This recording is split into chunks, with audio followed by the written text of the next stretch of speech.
сегізінші наурызға байланысты қыздарға, аналарға арналған мынандай әдемі қызыл сөмкенің сұлбасын қиып, элементтерін бәрін қиып дайындадық. Қазір енді ыссы желмен барыстырамыз.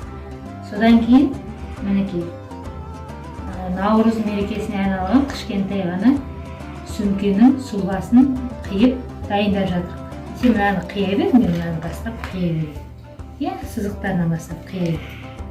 Бұл сөмкелер қазір барлығы қолмен жандар тігіледі, және бетіндегі кішкентай ғана элементтері, әдемі үшін берілген элементтері желімен, ыссы желмен жабыстырылады.